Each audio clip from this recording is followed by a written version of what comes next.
এই বাংলাদেশ ৫৬,০০০ বর্গ মাইলের দেশ ১৯৭১ সালে ২৫শে মার্চ থেকে নিয়ে ১৬ই ডিসেম্বর পর্যন্ত রক্তক্ষয়ী ৯ মাস ব্যাপী যুদ্ধের পরে এই বাংলাদেশ লাল সবুজের পতাকা পেয়েছে, ঠিক কিনা বলে? কথা কন না কেন আপনারা? বাবা ঠান্ডা লাগছে? একটা তাকবীর দেন তো, লিল্লাহি তাকবীর, মাশাআল্লাহ, লিল্লাহি তাকবীর, লিল্লাহি তাকবীর, মাশাআল্লাহ। আরে ভাই আপনারা যদি আরেকটু তাকবীর দেন তাহলে তো মনে করবে যে এখানে ২-৪-১০,০০০ লোক আছে। আল্লাহু আকবার বলেন। আলোচনা কিন্তু শুরু হয়নি। আমি জানতে চাচ্ছিলাম যে ৯ মাস রক্তক্ষয়ী যুদ্ধের পরে ৫৬,০০০ বর্গ মাইলের এই দেশটা স্বাধীন হয়েছে, ঠিক কিনা বলে? আমরা পেয়েছি লাল সবুজের একটা পতাকা, কথা বলেন ঠিক কিনা? সেই ৭১ সালে ৯ মাস ব্যাপী রক্তক্ষয়ী যুদ্ধের মধ্য দিয়া এই বাংলাদেশের ৩ লক্ষ মানুষ জীবন দিয়েছে। আল্লাহু আকবার বলেন। ভালো করে শুনেন, কয় লাখ বলছি? কথা বলেন না কেন? কয় লাখ? ৩০ লক্ষ শহীদের বিনিময়ে রক্তে ভেজা পাওয়ায় বাংলাদেশ। নাউজুবিল্লাহ বলেন, নাউজুবিল্লাহ জোরে বলেন। আমাদেরকে ৫৪ বছর ধরে নাটকের মধ্যে আর প্রহসনের মধ্য দিয়া ইতিহাসকে বিকৃতি করে বাংলাদেশকে এক শ্রেণী যা খাওয়াইতে চাইছিল ৩০ লক্ষ শহীদ, অথচ মেজর ডালিম যারা স্পটে যুদ্ধ করেছে, এই বাংলাদেশের স্বাধীনতা যারা নিজের হাতে লিখেছে, সেই সমস্ত মানুষের প্রকৃত কথাই হলো বাংলাদেশে মাত্র ৩ লক্ষ শহীদ হয়েছে, ঠিক কিনা বলে? আমরা যারা ৩ লক্ষ শহীদ দেখি নাই, এই যারা ছিল সমরাস্তে, যারা যুদ্ধ করেছে, তাদেরকে বানচাল করে এই দেশের ইতিহাসকে বিকৃতি করে শেখ সাহেব নামে একটা দ্রুতবাস, এই দেশের ১ নম্বর গাদ্দার, এই লোকটাকে ৩ লক্ষকে ৩ মিলিয়ন বলে ৩০ লক্ষ বানিয়ে দিয়েছিল, ঠিক কিনা বলে? এই সমস্ত গাদ্দারদের আমরা জাতির পিতা মানি না, কথা বলেন ঠিক কিনা? কথা বল না কেন? আমরা মুসলমান, আমরা জাতির পিতা মানি তাকে আল্লাহ সিলেক্টেড করে জাতির পিতা বলে আমাদের কাছে নবীর মাধ্যমে নাজিল করেছে তাকে, ঠিক কিনা বলে? মিল্লাতা আবিকুম হুয়া সাম্মাকুমুল, আল্লাহর ফতোয়া আল কোরআনের ভিতরে আল্লাহ তাআলা বলেন মুসলিম মিল্লাতের ফাদার অফ নেশন হযরত ইব্রাহিম খলিলুল্লাহ। চিল্লায় পড়েন আল্লাহু আকবার। অথচ আমাদেরকে এই ইতিহাস বিকৃতি করে, এই দেশের জন্মলগ্ন কথাগুলোকে বিকৃতি করে ৩ লক্ষকে ৩০ লাখ বানালো, যে তার জন্য বদদোয়া ছাড়া কোনো দোয়া আসবে না, ঠিক কিনা বলে? ৪৭-এ ভারত পাকিস্তান যদি জন্ম না নিত তাহলে পূর্ব পাকিস্তানও হতো না, পশ্চিম পাকিস্তানও হতো না। আর পূর্ব পাকিস্তান পশ্চিম পাকিস্তান যদি ভাগ না হতো তাহলে আমরা মারামারি করে যুদ্ধ করে এই বাংলাদেশ পেতাম না, ঠিক কিনা বলে? সুতরাং আমাদের কথা একটাই, এই দেশে ৭১ সালে যারা শহীদ হয়েছে, এই ৩ লক্ষ শহীদের প্রতি আমাদের মাগফিরাতের দোয়া থাকবে, আল্লাহ যেন তাদেরকে শহীদ হিসেবে কবুল করে জান্নাতের উচ্চ মাকাম দান করে, পড়ে আমিন। সালাম সালাম হাজার সালাম সকল শহীদ স্মরণে, পড়েন সালাম সালাম হাজার সালাম সকল শহীদ স্মরণে, আমার হৃদয় রেখে যেতে চাই তাদের বিজয় মরণে।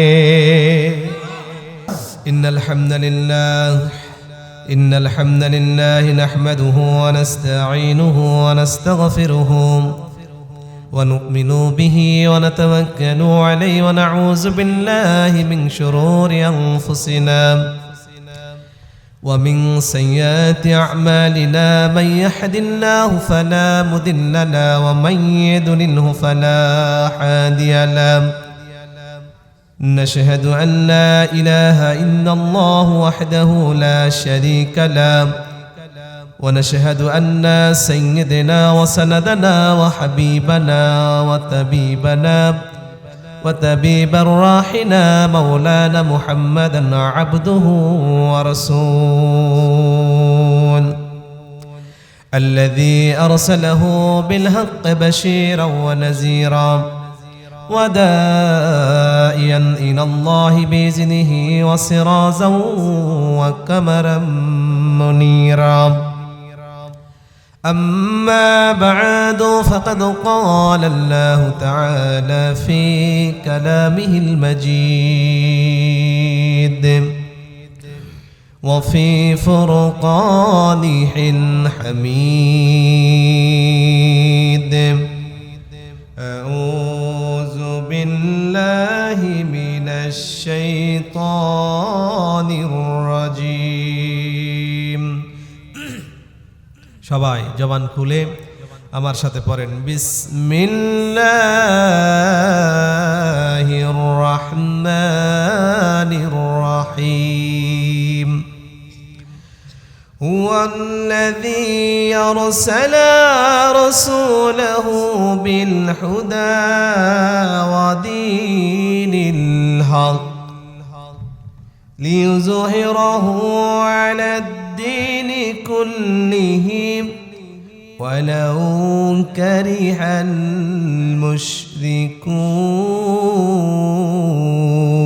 المشركون يا أيها الذين آمنوا هل أدلكم على تجارة يا أيها الذين آمنوا هل أدلكم على تجارة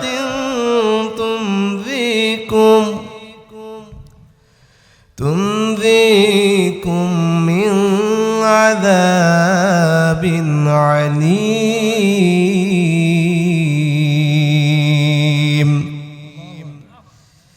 تؤمنون بالله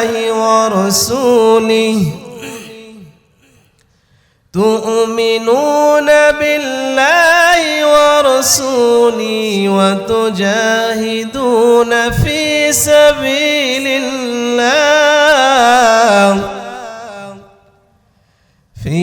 سبيل الله بأموالكم وأنفسكم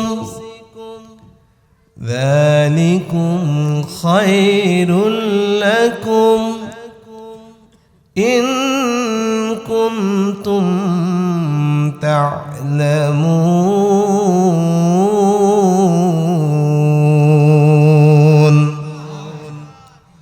وقال رسول الله صلى الله عليه وسلم الدنيا سجن المؤمنين وجنات الكافر أو كما عليه الصلاة والسلام إن الله وملائكته يصلون على النبي يا أيها الذين آمنوا صلوا عليه وسلموا تسليما اللهم صل على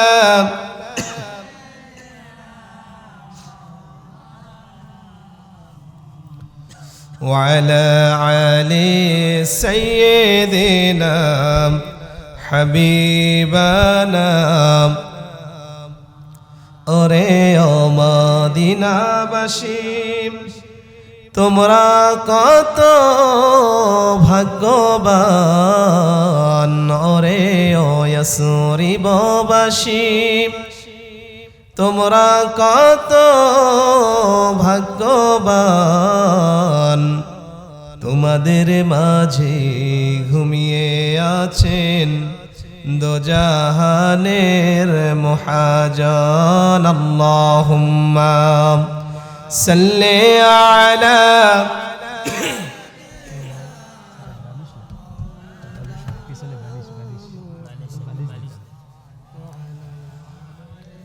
সাইয়্যিদিনা মাওলানা मुझे कुछ मिले ए न मिले मुहम्मद मिले ऐनियो जिस अल्लाह मिले बलगल उला बिकमालिहि अशफत तुजा बिजमालिहि हसनत जमीओ खिसालिहि صلوا عليه وآله اللهم آمين আলহামদুলিল্লাহি রাব্বিল আলামিন ওয়াসসালাতু ওয়াসসালামু আলা সাইয়্যিদিল মুরসালিন ওয়া আলা আলিহি ওয়া সাহবিহি ওয়া বারিক ওয়া সাল্লিম আল্লাহুম্মা বাল্লিগতানা ওয়াসসালাতু সালামানা ওয়া রুকুআনা ওয়া সুজুদানা ইলা নূরি রাওজাতিল মদিনা। হে আল্লাহ তাআলা, আলশুন পূর্বপাড়া ফুরকানাইয়া মাদ্রাসা প্রাঙ্গণ মাহফিল থেকে আপনার দরবারে হাত তুলেছি মাওলা। হে আল্লাহ তাআলা, দয়া করে মায়া করে আজকের মাহফিলকে আপনি কবুল আর মঞ্জুর করে নিন।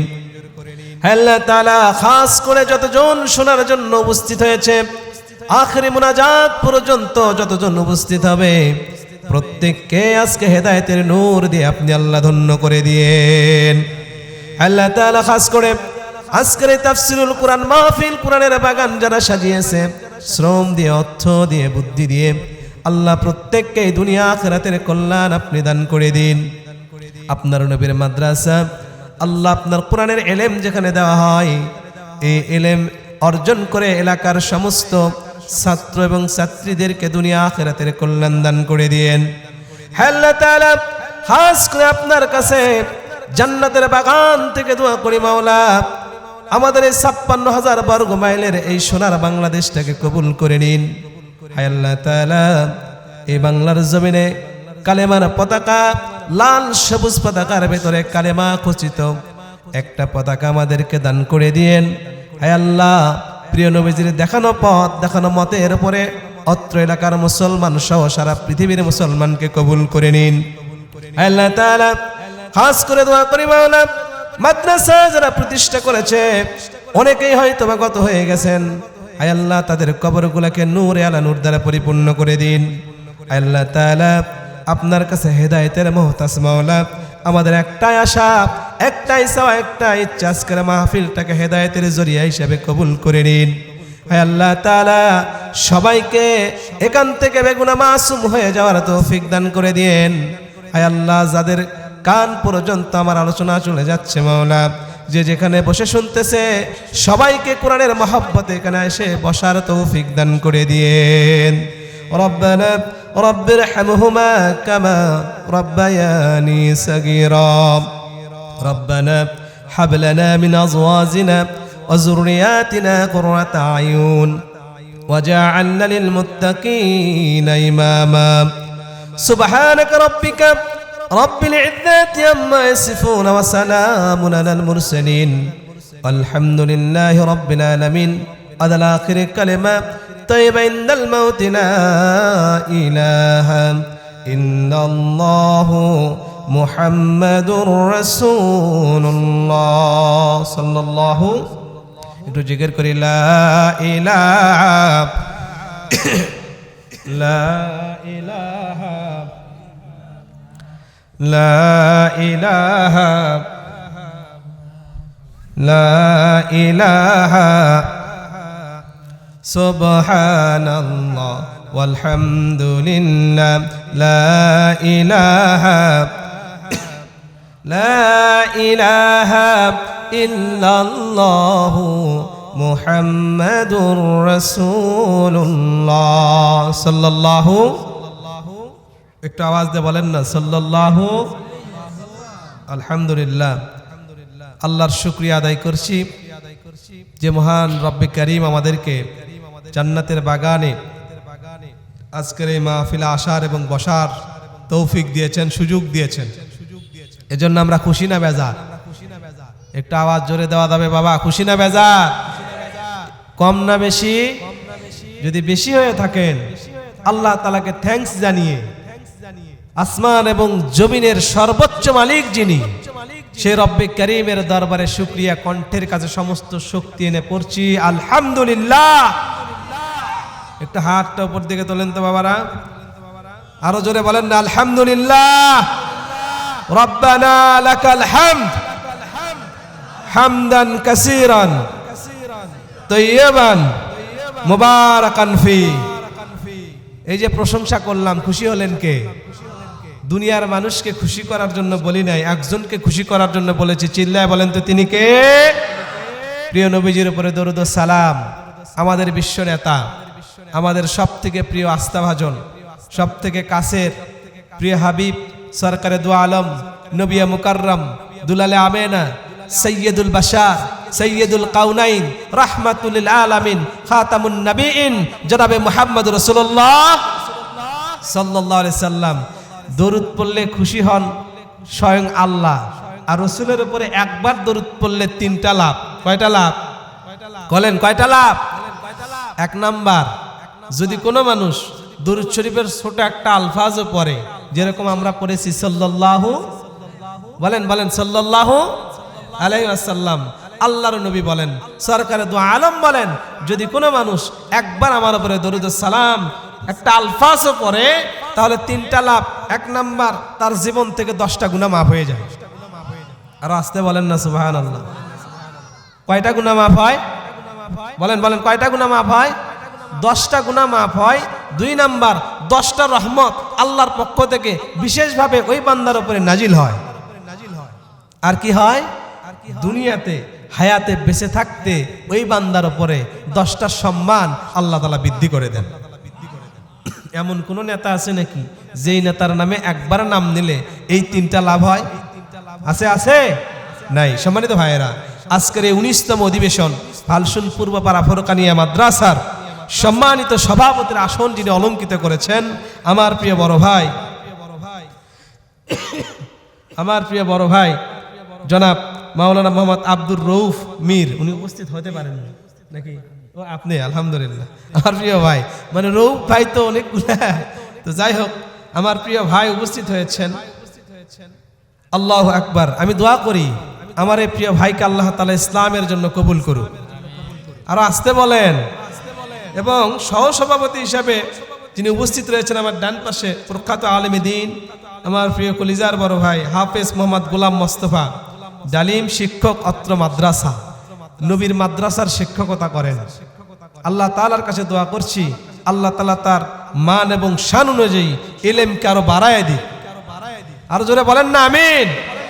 মনে করতেছেন হুজুর খালি দোয়া চাচ্ছে মানুষের জন্য, আমাদের তো কোনো লাভ হচ্ছে না, খালি আমিন কবার কয়। হ্যাঁ সম্মানিত ভাইয়েরা, আমরা যদি অন্যের জন্য দোয়া করি তা আল্লাহ রসুল বলেন, কোন বান্দা যদি অন্য ভাইয়ের জন্য দোয়া করে সেই বান্দার জন্য আল্লাহ রহমতের ফেরেশতারা আল্লাহর দরবারে দোয়া করে। সুবহানাল্লাহ বলবেন না? তাহলে আমরা যদি অন্যের জন্য দোয়া করি, আমাদের জন্য দোয়া করে আল্লাহর ফেরেশতা, ঠিক কিনা বলে? আমরা যদি দোয়া করি, আল্লাহ সভাপতি এবং সহসভাপতি হিসেবে যারা উপস্থিত আছেন তাদেরকে হজে মাবরুর করার তৌফিক দান করেন। পরে আমিন। এই দোয়া করার সাথে সাথে ফেরেশতারা আল্লাহকে বলে, আল্লাহ যারা দোয়া করলো তাদেরকে আগে হজে মাবরুর করার তৌফিক দান করেন। তাহলে বলেন লাভ আমাদের বেশি না? বেশি কিনা? প্রধান অতিথি হিসাবে আজকের এই আপনাদের তাফসিরুল কোরআন মাহফিলে উপস্থিত থাকার কথা জনাব মোহাম্মদ নেসার উদ্দিন, চেয়ারম্যান মালঞ্চ ইউনিয়ন পরিষদ। বিশেষ অতিথি জনাব মোহাম্মদ আব্দুল আলিম এবং আমার প্রিয় ভাই প্রধান মুফাসসির উপস্থিত হয়েছেন। সম্মানিত বড় ভাই হাফেজ মাওলানা মোহাম্মদ মামুনুর রশিদ সাহেব, উনি উপস্থিত আছেন। এছাড়াও আমার সামনে উপবিষ্ট অত্র এলাকার দিনদার পরহেজগার আল্লাহওয়ালা বুজুর্গানে দিন, অনেক মসজিদের ইমাম, মসজিদের খতিব, ওলামায়ে কেরাম এবং পর্দার আড়ালে পর্দা নিশিনা অত্র এলাকার মা এবং বোনেরা, আলোচনার শুরুতেই আনুষ্ঠানিকতার মধ্য দিয়ে আমার পক্ষ থেকে আপনাদেরকে আরেকবার সালাম দিচ্ছি, আসসালামু আলাইকুম ওয়া রাহমাতুল্লাহি ওয়া বারাকাতুহু। জানতে চাচ্ছি ভাইয়েরা আরেকবার কেমন আছেন আপনারা? বলেন না কেমন আছেন আপনারা? বান্দা সব সময় ভালো থাকে, মুমিন সব সময় ভালো থাকে, মুমিনরা কখনোই খারাপ থাকে না। কার কথা বলেন? কার কথা? মুমিনরা কখনোই খারাপ থাকে না। আল্লাহ রাব্বুল আলামিন বলেন, ক্বাদ আফলাহাল মুমিনুন, মুমিন যারা হয়, মুত্তাকি যারা হয়, তারা তো সেই দিনই সফল যেই দিন মুমিন ঈমানের ঘোষণা দিয়েছে, সেই দিনই মুমিন সফলতা পেয়েছে।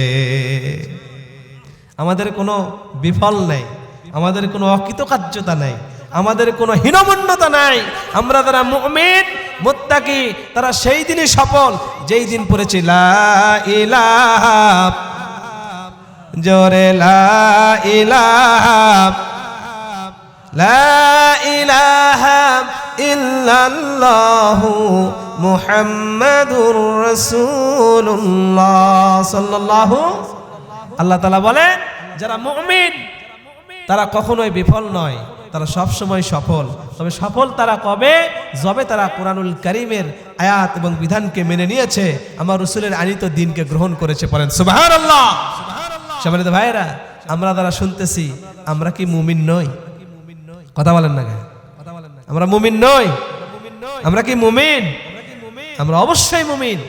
কারণ এই কোরআনুল কারীম যারা শোনে, এই কোরআন শোনার জন্য যারা বসে, তারা মুমিন। কথাকার কথাকার আল্লাহ রাব্বুল আলামিন বলেন, ইন্নামাল মুমিনুনা আল্লাযীনা ইযা যুকিরাল্লাহ ওয়াজিলাত কুলুবুহুম ওয়া ইযা তুলিয়াত আলাইহিম আয়াতুহু জাদাতুহুম ঈমানাও ওয়া আলা রাব্বিহিম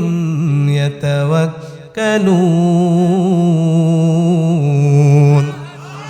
আল্লাহ তাআলা বলে, গোলামেরা শোনো, ইন্নামাল মুমিনুনা আল্লাযীনা ইযা যুকিরাল্লাহ, মুমিনের সামনে যখন কোরআন শোনানো হয়, কোরআন বলা হয়, তাফসীর করা হয়, এই মুমিনগুলা দুনিয়ার সব কাজ বাদ দিয়া এই কোরআন শোনার জন্য বসে যায়। বলেন সুবহানাল্লাহ।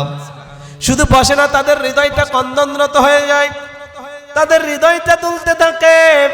মুফাসসিরিনগণ বলেন, মুমিন যখন কোরআনের জান্নাতের কথাগুলো শোনে, জান্নাতের নাজ নিয়ামতের কথা শোনা মাত্রই মুমিনের অন্তরটা আনন্দে নাচতে থাকে। সুবহানাল্লাহ বলেন। আর যখন জাহান্নামের কথাগুলো শোনে, জাহান্নামের বর্ণনা যখন মুমিনরা শোনে, ওই জাহান্নামের ভয়ে মুমিনের অন্তরটা কাঁপতে থাকে।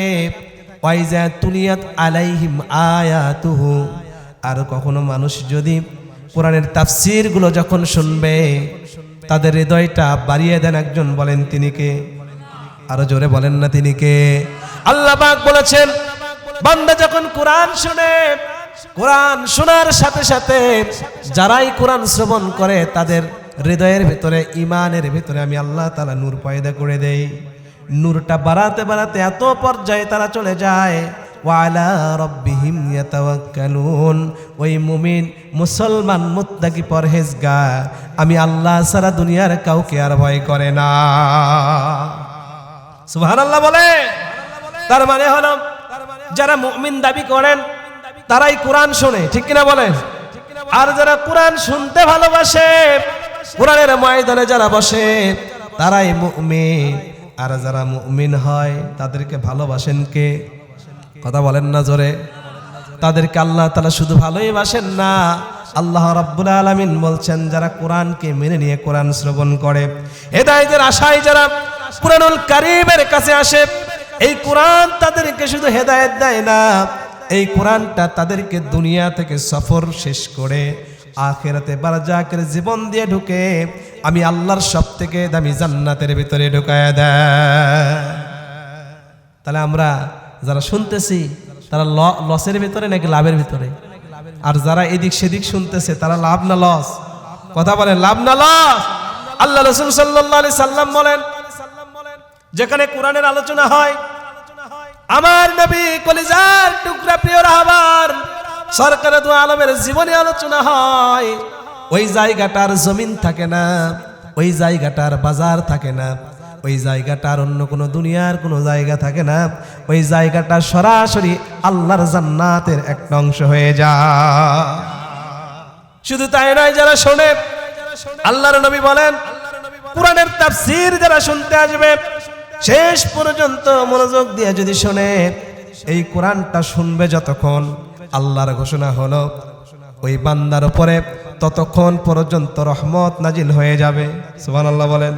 وَإِذَا قُرِئَ الْقُرْآنُ فَاسْتَمِعُوا لَهُ وَأَنصِتُوا لَعَلَّكُمْ تُرْحَمُونَ। আল্লাহ তাআলা বলেন, গোলামেরা শোনো, ওয়াইজা কুরিয়াল কুরআনু ফাসতামিউ লাহু ওয়ানসিতু। কোরআন যখন শুনবা, কোরআনের তাফসীর যখন শুনবা, তোমরা শ্রোতারা দুইটা কাজ করবা। এই দুইটা কাজ যদি করতে পারো, এই দুইটা কাজ করে যদি কোরআন শুনতে পারো, আমি আল্লাহ রাব্বুল আলামিন যতক্ষণ শুনবা ততক্ষণ পর্যন্ত আসমান থেকে রহমত ঢালতেই থাকবো। দুইটা কাজের এক নাম্বার হলো মনোযোগ দিয়ে শুনতে হবে। কি দিয়া? কথা কন কি দিয়া? মনোযোগ দিয়ে শুনতে হবে আর চুপ করে শুনতে হবে।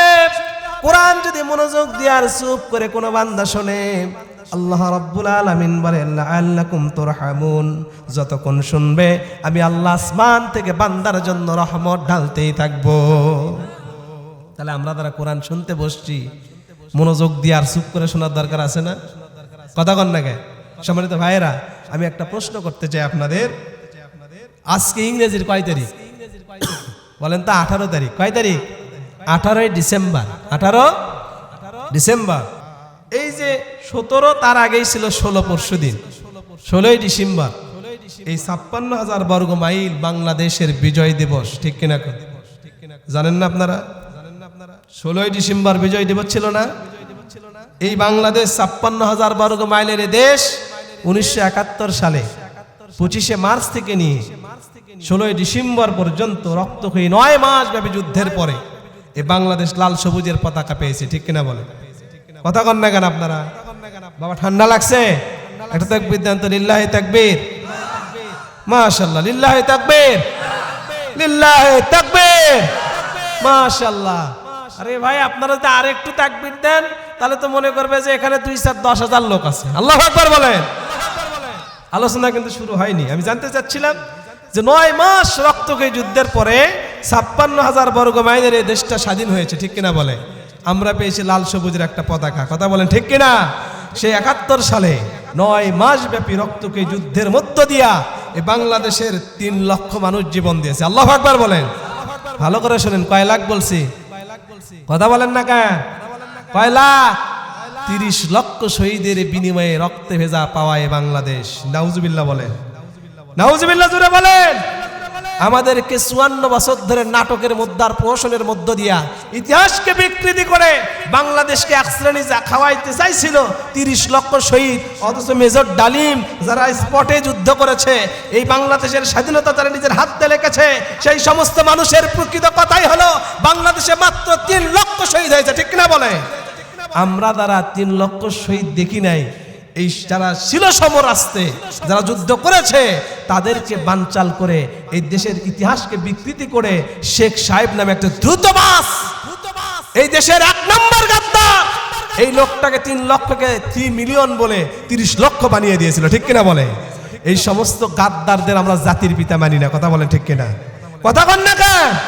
আমরা মুসলমান, আমরা জাতির পিতা মানি তাকে আল্লাহ সিলেক্টেড করে জাতির পিতা বলে আমাদের কাছে নবীর মাধ্যমে নাজিল করেছে তাকে, ঠিক কিনা বলে? মিল্লাতা আবিকুম হুয়া সাম্মাকুমুল, আল্লাহর ফতোয়া আল কোরআনের ভিতরে আল্লাহ তাআলা বলেন মুসলিম মিল্লাতের ফাদার অফ নেশন হযরত ইব্রাহিম খলিলুল্লাহ। চিল্লায় পড়েন আল্লাহু আকবার।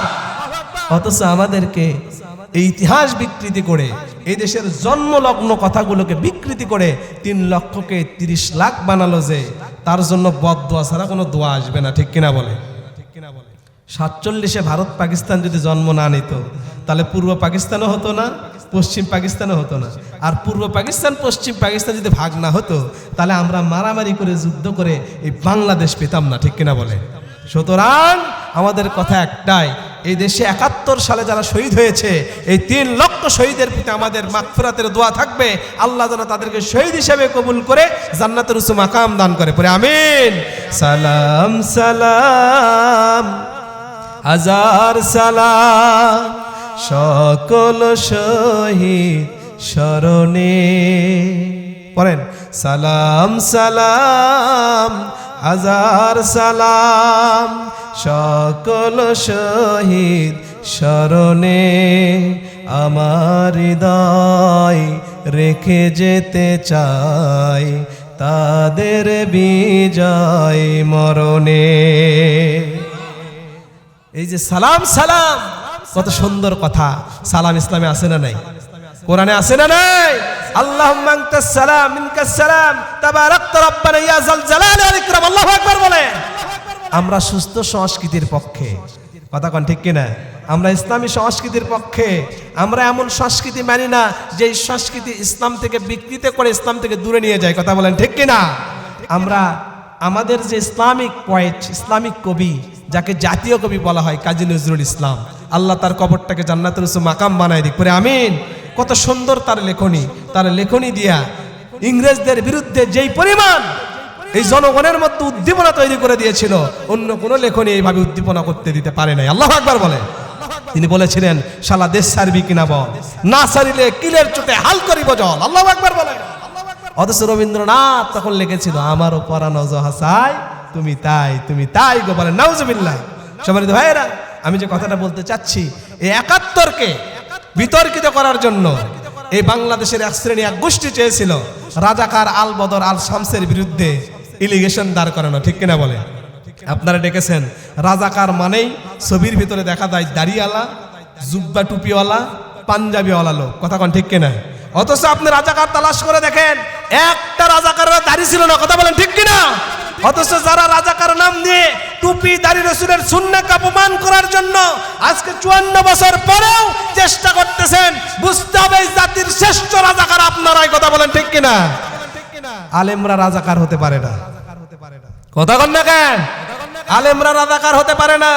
আমাদের প্রিয় কলিজার টুকরা শহীদ আল্লামা দেলোয়ার হোসেন সাঈদী রাজাকার নয়, কথা বলেন ঠিক কিনা? মীর শহীদ কাশেম আলী রাজাকার নয়, কথা বলেন ঠিক কিনা? শহীদ মতিউর রহমান নিজামী রাজাকার ছিলেন না, এই বাংলার প্রকৃত গর্বিত সন্তান ছিলেন তারা, কথা বলেন ঠিক কিনা? ইলিগেশন দিয়ে অসম্মানিত করে এই দুনিয়ার মানুষের কাছে ধিক্কার যেন তারা পায়, চেষ্টা তারা কম করে নাই ভাই, কিন্তু তাদের সম্মান বাড়ছে না কমছে? কথা কন না কেন? সম্মান দেওয়ার মালিক কে বলেন? আল্লাহ রাব্বুল আলামিন। যদি সম্মান কাউকে দিতে চায়, সম্মানের চেয়ারে যদি কাউকে বসাইতে চায়, দুনিয়ার সকল মানুষেরা চেষ্টা করলে অসম্মান করতে পারে না, কথা কন ঠিক কিনা? আর যদি কাউকে অসম্মান করতে চায়, চেয়ার দেওয়ার পরেও থাপ্পড় দিয়া চেয়ার থেকে শুধু নামাইতেই পারেন না, দিল্লিতে পাঠায়া দিয়া দাদা বাবুদের জিনিস তার কাছেই ফেরত দিতে পাঠায়, কথা কন ঠিক? সম্মান কি মানুষের হাতে? কার হাতে? কথা বলেন কার হাতে? আল্লাহ রাব্বুল আলামিন যাদেরকে সম্মান দিয়েছিলেন, এই সমস্ত মানুষগুলোকে আপনারা চেষ্টা করেছিলেন দীর্ঘদিন ধরে অসম্মানিত করে মানুষের কাছে কুলসিত বানানোর জন্য। অথচ রাজাকার যাদেরকে বলেছিলেন, আজকে সারা পৃথিবীর মানুষরা দেখতেছে তারা রাজাকার ছিল না, তারা ছিল আল্লাহর কোরআনের সৈনিক, কথা বলেন ঠিক কিনা? কথা বলেন ঠিক কিনা? আমাদের প্রিয় আল্লামা দেলোয়ার হোসেন সাঈদী রহমাতুল্লাহি আলাইহি 50টা বছর বিশ্বের আনাচে কানাচে কোরআনের দাওয়াত দেয় নাই, কথা কোন দেয় নাই? উনি দীপ্ত কণ্ঠে বলেছিলেন যে আসমানের এবং জমিনের মালিক আল্লাহর নামে কসম করে বলতেছি, ৭১-এর কোনো কথা সাঈদীর গায়ে লাগে নাই। আল্লাহু আকবার বলেন। আমরাও দোয়া করি যে আপনাকে যারা সম্মান দিতে পারে নাই, অসম্মানিত করতে চেয়েছিল, আল্লাহ যেন তাদেরকে নমরুদ আর ফেরাউনের থেকেও বেশি জিল্লাতের সাথে দুনিয়া থেকে পতন ঘটায় দেয়, কথা বলেন ঠিক কিনা? আমরা দেখেছিলাম 24-এর যে অভ্যুত্থান, এই অভ্যুত্থান কোনো মানুষের পক্ষে সম্ভব ছিল না।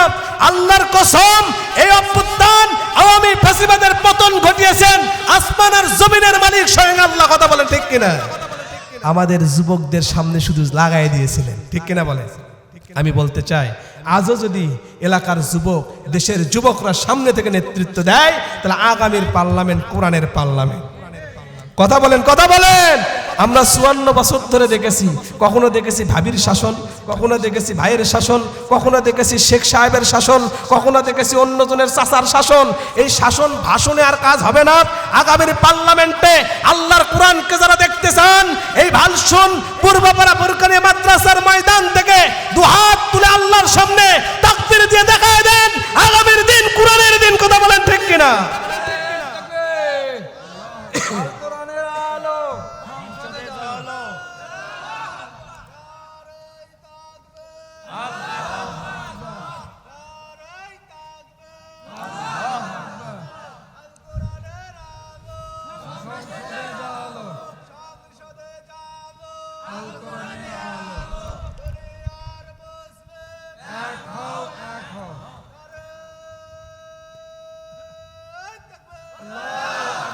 সম্মানিত ভাইয়েরা, এই তাকবীর গুলা দেওয়ার দরকার আছে না নাই? কথা কন। এই দীর্ঘদিন ধরে আমরা শুনছি নারায়ে তাকবীর আল্লাহু আকবার একটা দলের স্লোগান, কথা কন, কথা কন না কেন? এগুলা বলা যায়? এগুলা যারা বলেছে টক শোতে দেখেছি আমরা, কয় আসসালামু আলাইকুম বলতে হবে কেন? আসসালামু আলাইকুম। আল্লাহ হাফেজ মানে আল্লাহ হাফেজ কেন বলে? খোদা হাফেজ বলবে, শোনেন নাই আপনারা না? এগুলা বলেছিল যারা আজকে কোরআনের সাথে বেয়াদবি করার কারণে বাংলাদেশে থাকার জায়গা পায়নি তারা। আস্তে কন, আস্তে কন। ভয় লাগতেছে মনে হয়, হ্যাঁ? ভয় করেন? আল কোরআন থেকে কথা হবে, কোরআনের আয়াত বলে বলে কথা হবে। কারো যদি ভালো লাগে সে শুনবে, তার ভিতরে হেদায়েতের নূর আছে। যদি কেউ স্টোক আর ঠোঁট বাঁকা করে বুঝবেন উনি আবু জেহেলের খালাতো ভাই। কথা কন না কে? এ মনে করেছেন বাংলাদেশ স্বাধীন হয়ে গেছে, তাই মনে হয়? আরে না, পরিবেশ আল্লাহ তাআলা করে দিয়েছে, কোরআন কিন্তু এখনো জায়গায় যায় নাই। কথা বলেন, কথা কন না কে? কোরআন কি পার্লামেন্টে গেছে? আমরা কোরআনের শাসন কি দেখতে চাই? চান না? কোরআনের শাসন কেমন? শুধু হুজুরেরা ওয়াজ করে, মসজিদের খতিবরা বলে, আলোচনায় শুনছি, কোরআনের শাসন কেমন হয় এই বাংলাদেশের মানুষ একটু দেখতে চাই কি ভাই? চাই চাই। আমার একটা আলোচনার শুরুতে একটা দাবি আপনাদের কাছে, কোরআনের শাসন দেখার জন্য শুধুমাত্র এই প্যান্ডেলে বসে ওয়াজ শুনলে হবে? মসজিদে খালি জুমার খুতবা শুনলে হবে? নাকি সোয়াট দিয়া ঘেরা 1.5 ফুট জায়গার মধ্যে যে জায়গা মতো সমর্থন আর সিল দেওয়া লাগবে? কথা কন, লাগবে? লাগবে। আচ্ছা, আমি মনে করছি আলোচনার শুরুতেই বুঝতে পারলাম আমার সামনে যতজন আছেন সবাই কোরআন পার্লামেন্টে দেখতে চান। সম্মানিত ভাইয়েরা, আপনাদের সামনে কুরআনুল কারীম থেকে সূরা আস-সফ, কি বললাম? কুরআনুল কারীমের 114টা সূরার 61 নাম্বার সূরা, সূরা আস-সফের মাত্র 2টা আয়াতে কারিমা 9 এবং 10 নাম্বার আয়াতে কারিমা তেলাওয়াত করেছি। আল্লাহ রাব্বুল আলামিন এই 2টা আয়াতের ভিতরে কি বলেছেন আমরা সেটা শুনবো। পাশাপাশি একটা মাত্র হাদিস তেলাওয়াত করেছি। আল্লাহ তাআলা বলেন, হুয়াল্লাযী আরসালা রাসূলাহু বিল হুদা ওয়া দীনিল হক। আল্লাহ তাআলা বলছেন, আমি সেই সত্তা যিনি তার বান্দা এবং রাসূলকে প্রেরণ করেছে হেদায়েত ও সত্য দিন দিয়ে। আল্লাহু আকবার বলবেন না? আল্লাহ বলছেন, আমি সেই সত্তা, আমি সেই রব, সেই আল্লাহ যিনি তার নবী মুহাম্মদ রাসূলুল্লাহকে সত্য দিন হেদায়েত সহকারে দুনিয়াতে প্রেরণ করেছে। কেন? লিইয়ুযহিরাহু আলা দ্বীনি কুল্লি ওয়ালাউ কারিহাল মুশরিকুন। দুনিয়াতে যত ধর্ম, দুনিয়াতে যত দিন, দুনিয়াতে যত কওম, দুনিয়াতে যত গোত্র থাকবে, যত মত থাকবে, সমস্ত দল মতের উপরে আমি আল্লাহর পাঠানো কোরআন, আমি আল্লাহর পাঠানো সংবিধান, এটাকে রাসূলের মাধ্যম দিয়ে বিজয়ী করব। কার কথা? কার কথা? এরপরে আল্লাহ তাআলা বলেন, ইয়া আইয়ুহাল্লাযীনা আমানু, ও বিশ্বাসী ঈমানদারেরা তোমরা শোনো, হাল আদুল্লুকুম আলা তিজারাতিন তুমজিকুম মিন আযাবিন আলীম।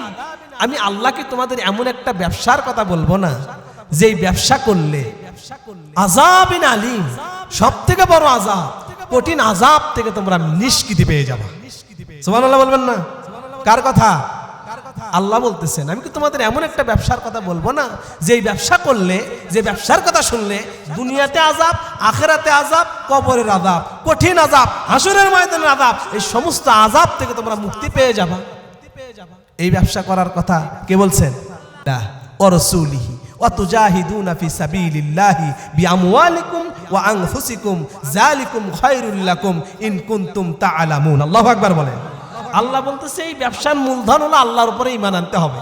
কার উপরে? আল্লাহর উপরে ঈমান, 2 নম্বরে রাসূলের উপরে ঈমান। ওয়া তুজাহিদুনা ফি সাবিলিল্লাহ, এই ব্যবসার মূলধন আল্লাহর উপরে ঈমান। এই ব্যবসার মূলধনের পাশাপাশি এই ব্যবসার সেটআপ দিবা কেমনে? রাসূল জানিয়ে এসেছে এটা গ্রহণ করবা। আর আল্লাহর উপরে ঈমান আনার পরে, রাসূলের এই দ্বীনকে গ্রহণ করার পরে, এই দুটোটাকে সাবজেক্ট বানায়া দুনিয়া আখিরাতের একমাত্র জীবন সঙ্গী বানায়া আল্লাহর রাস্তায় জিহাদ করবা, মাল দিয়া, তারপর জান দিয়া। আল্লাহু আকবার বলে। যালিকুম খায়রুল লাকুম, এইটার ভিতরে এই কল্যাণ আছে। ইন কুনতুম তা'লামুন, ও আলোক ছাত্র ও ভালসুনের ভাইরা, যদি তোমরা বুঝতে পারো কল্যাণ এটার মধ্যেই, আল্লাহর উপরে ঈমান আনা, রাসূলের উপরে ঈমান আনা এবং তাদের উপরে থেকে দ্বীনের জন্য লড়াই করে জান আর মাল বিলিয়ে দেওয়া। কথা বলেন ঠিক কিনা? পাশাপাশি আল্লাহ রাসূল বলেন, আদ-দুনিয়া সিজনুল মুমিনিন ওয়া জান্নাতুল কাফির। আল্লাহু আকবার বলেন। এই দুনিয়াটা মুমিনদের জন্য হবে জেলখানা, আর কাফের মুশরিক ইহুদি যারা, তাদের জন্য হবে বালাখানা, মানে বেহেশত। সুতরাং আমার এই 2টা আয়াত আর একটা হাদিস সাবজেক্ট চিল্লায় পড়ছি একবার আল্লাহু আকবার। আরো বলেন না আল্লাহু আকবার। আল্লাহ রাব্বুল আলামিন কুরআনুল কারীমের ভিতরে বলেন হুয়াল্লাযী আরসালা রাসূলাহু বিল হুদা ওয়া দীনিল হক লিইয়ুযহিরাহু আলাদ-দীনি কুল্লিহি ওয়ালাউ কারিহাল মুশরিকুন। আল্লাহ রাব্বুল আলামিন কুরআনুল কারীম নাজিল করে দিলেন মক্কার সেই মরুময় প্রান্তরের ভিতরে। বিশ্ব নবীজি কোরআন যখন পেয়ে গেলেন, কুরআনুল কারীমের দাওয়াত বিশ্ব নবী ঘরে ঘরে দিচ্ছিলেন। আমার নবীজি দাওয়াত দিলেন। বিশ্ব নবীজির দাওয়াত শুনে মুশরিকদের ঘরের ভেতর থেকে মুশরিক বাবার সন্তান বের হয়ে আসে, মুহাম্মদ বিন আব্দুল্লাহর হাতের উপরে হাতটা রেখে দেয়, বিশ্ব নবীজিকে নবীর স্বীকৃতি দান করে, বিশ্ব নবীর হাতে হাত রেখে কালেমা গ্রহণ করে, বিশ্ব নবীজিকে নেতা মেনে, বিশ্ব নবীজিকে শেষ নবী মেনে আল্লাহর কালামটা তারা গ্রহণ করে নাই। এই অবস্থা যখন চলতে থাকলো, মক্কার মুশরিকরা দেখতেছিল, আহারে মুহাম্মদ বিন আব্দুল্লাহ যদি এইভাবে তার মিশনকে কমপ্লিট করে আগাইতে থাকে, আজ না হয় কাল, আজকে না হয় কালকে আমাদের গদিতে চলে যাবে, পাওয়ার ক্ষমতা হারিয়ে যাবে, মক্কার মসনদের দায়িত্ব কিন্তু মুহাম্মাদের হাতে চলে যাবে। এই যখন অবস্থা, মক্কার কুরাইশেরা, মক্কার কাফের মুশরিকরা বিশ্ব নবীজিকে আটকানোর চেষ্টা করেছিল। নবীজিকে ডাক দিয়ে বললেন, ও মুহাম্মদ সাল্লাল্লাহু, বলেন না সাল্লাল্লাহু আলাইহি ওয়াসাল্লাম, ও মুহাম্মদ তুমি যে আল্লাহর কথা বলতেছো, তুমি যে কোরআনের দাওয়াত দিচ্ছ, আমি কিন্তু জানি কোরআন কিন্তু আল্লাহর বাণী। আল্লাহু আকবার বলেন না। ও মুহাম্মদ আমরা কিন্তু জানি কোরআন কিন্তু আল্লাহর বাণী, কিন্তু আমরা আবু জেহেল উতবা সাইবা এটাও কিন্তু জানি এই কোরআন যদি আমরা মানি, আমাদের চেয়ারও থাকবে না, গদিও থাকবে না, দাপটও থাকবে না, আমাদের কথাও মক্কার লোকেরা শুনবে না। সুতরাং মুহাম্মদ তোমার সাথে সন্ধি করতে চাই, তোমার কাছে একটু বসতে চাই। আমরা বুঝে গেছি তুমি আল্লাহর কোরআনের পক্ষে, তুমি আল্লাহর দলের পক্ষে, সুতরাং একটা কথায় আসো আমাদের সাথে। বলে কি কথা? বলে শোনো শোনো ও মুহাম্মদ শোনো, তোমার যা লাগবে তুমি নিয়ে নাও, বিনিময়ে আল্লাহর কোরআনের দাওয়াত দেওয়া বন্ধ করে দাও। আল্লাহু আকবার বলেন। বিশ্ব নবীজিকে অফার ঘোষণা করলো, তিনটা বড় বড় অফার তাকে দেওয়া হলো। এক নাম্বার অফার, মুহাম্মদ বিন আব্দুল্লাহ তুমি জন্মের আগেই তো তোমার আব্বা চলে গেছে। আল্লাহু আকবার বলেন। জন্মের আগেই তো বাবা ছিল না, জন্মের 6 থেকে 7 মাসের মাথায় মা চলে গেছে, এতিম অবস্থায় বড় হয়েছে আমাদের চোখের সামনে। আমরা কিন্তু জানি তোমার কিন্তু পয়সা নাই, তোমার কিন্তু মাল নাই, যত সম্পত্তি লাগে আমরা মক্কার লোকেরা দিয়ে দিব, তারপরেও আল্লাহর কোরআনটা ছেড়ে দাও। আল্লাহু আকবার বলেন। বিশ্ব নবীজিকে অফার ঘোষণা করলো, যা সম্পত্তি লাগে, যা মাল লাগে নিয়ে নাও। আমার ভাইয়েরা, 1500 বছর আগে নবীজির কোরআনটা থামানোর জন্য বিশ্ব নবীজিকে অফার তারা ঘোষণা করেছিল। আজকেও আমরা এই আধুনিক যুগে এসে বাংলার মানুষেরা দেখলাম কোরআনুল কারীমের তাফসীর করার কারণে জনতার কাতারে যখন বিশাল জনপ্রিয়তায় একটা মানুষ চলে গিয়েছিল, তাকেও কিন্তু ডাক দিয়ে বলা হয়েছিল, ও মোল্লা সাহেব, ও তাফসীর কারক, আপনি শুধুমাত্র তাফসীরে আমাদের বিরুদ্ধে বলা ছেড়ে দিবেন, বিনিময়ে যা লাগে আপনি নিয়ে নেবেন। কথা কোন ঠিক কিনা? আল্লামা শহীদ দেলাওয়ার হোসেন সাইদির জনপ্রিয়তা এত বেশি ছিল, একটা মাহফিল করলে লক্ষ লক্ষ মানুষ জমায়েত হয়ে যেত। কথা কোন ঠিক কিনা? এই বাংলার জমিনে আমরা দেখেছিলাম 1500 বছর আগে বিশ্ব সেরা মুফাসসির হযরত মুহাম্মদ রাসূলুল্লাহ সাল্লাল্লাহু আলাইহি সাল্লামকে যেই কায়দায় আটকাতে চেয়েছিল, আজকের এই বাংলার লেডি ফেরাউন শেখ হাসিনার লোক এবং তিনি সহ মুফাসসিরকে আটকানোর সর্বোচ্চ চেষ্টাও করেছিল। ঠিক কিনা বলেন? কিন্তু না না, আল্লাহর গোলাম হয় যারা, কোরআন বিক্রি করে না তারা। কথা কন বিশ্ব নবীজিকে তারা অফার করলো, ও মুহাম্মদ যা টাকা লাগে পয়সা লাগে নিয়ে নাও। 2 নাম্বার, যাকে পছন্দ হয় মক্কার ভেতরে, যে মেয়েটাকে দরকার হয়, তুমি শুধু বলতে দেরি হবে, আমরা তোমার হাতে তুলে দিতে দেরি করব না। আল্লাহু আকবার বলেন। বিশ্ব নবী শুনতেছিলেন, তিন নম্বর অফার, ও মুহাম্মদ রাসূলুল্লাহ সাল্লাল্লাহু আলাইহি সাল্লাম, শোনো, যা সম্পত্তি লাগে নিয়ে নাও, যে নারী পছন্দ হয় নিয়ে নাও। যদি মনে করো ক্ষমতার দরকার, আমাদের পার্লামেন্টের একটা চেয়ার তোমাকে ছেড়ে দিব। আল্লাহু আকবার বলে। অফার কি ছোট না বড়? কথা বলে, পার্লামেন্টের চেয়ার ছেড়ে দিবে, যেই নারী লাগবে সেই নারী নিয়ে নাও, যত টাকা সম্পত্তি লাগে সব নাও, বিনিময়ে শুধু আল্লাহর কোরআনটা ছেড়ে দাও। অফারটা ভালো না খারাপ? বলেন বলেন। কিন্তু আমার মতো মানুষকে যদি দেয় যে আপনি রাষ্ট্রপতি হবেন, যা লাগবে নেন, ব্যাংক ব্যালেন্স কত লাগবে খালি বস্তাত করে নিয়ে যা ঢুকালেন, হ্যাঁ কি করবো বলেন? আল্লাহ রাসূল সাল্লাল্লাহু আলাইহি সাল্লাম বললেন, ও মক্কার লোকেরা শোনো, আমি মুহাম্মদ রাসূলুল্লাহ সাল্লাল্লাহু আলাইহি সাল্লাম তোমাদের অফার, বড় বড় অফার, বড় বড় অফার। ওই যে আসমানের দিকে তাকায় দেখো, রাতের আধার যখন ঘনিয়ে আসে, চাঁদটা ওঠে, দিনের প্রভাতের সূর্য যখন ফুটে যায়, সূর্যটা পূর্ব দিগন্তে উদিত হয়। আমি মুহাম্মদ রাসূলুল্লাহ বলতেছি, আমার এক হাতের ভিতরে যদি এই সূর্যটা এনে দাও, আর এক হাতের ভিতরে যদি চন্দ্রটা এনে দাও, আমি মুহাম্মদ রাসূলুল্লাহ এক চুল আল্লাহর কোরআন থেকে সরে যাব না। বিশ্ব নবীর এই কথা, এই ঘোষণা যখন শুনেছেন, আমরা হয়তো বুঝতে পারি না এই কথাটার ওজন কতটুকু। আবু জেহেল, উতবা, সাইবা ঠিকই বুঝেছিল মুহাম্মদকে দুনিয়ার কিচ্ছু দিয়া আল্লাহর কোরআন থেকে সরানো সম্ভব নয়। তারা চিন্তা করেছিল, আহারে এই মুহাম্মদ বড় বোকা, এত কিছু অফার করলাম ছেড়ে দিল। পাশাপাশি তারা এইটাও ভয় ছিল, আহারে এই কোরআনের আন্দোলনটা যদি বন্ধ করতে না পারি, মুহাম্মদকে যদি আটকাইতে না পারি, যে আমাদের অবস্থা। কারণ আমরা ময়দানে বলি একরকম, রাতের বেলা আমল নামা আর একরকম। কথা কন না গে? ময়দানে বক্তব্য দেয় একরকম, আর রাতের বেলা বিছানার ভিতরে যে ভাবি, আহারে কত মিথ্যা কথা বললাম, কত মিথ্যা প্রতিশ্রুতি দিয়ে আসলাম। অথচ ইসলামী আন্দোলন যারা করে, তাদের বক্তব্যের পরতে পরতে আল্লাহর কোরআন, ঠিক কিনা বলেন? আজকেও চেয়ে দেখেন, ১,৫০০ বছর আগের ঘটনা মিলায় দেখেন, যারা আল্লাহর কোরআনের রাজনীতি করে, আল্লাহর কোরআনকে পার্লামেন্টে নিয়ে যেতে চায়, তারা যখন বক্তব্য দেয়, আল্লাহকে সাক্ষী রেখে রসুলের সুন্নাহর উপরে বক্তব্য দেয়, ঠিক কিনা বলেন? দীপ্ত কণ্ঠে ঘোষণা দেয়।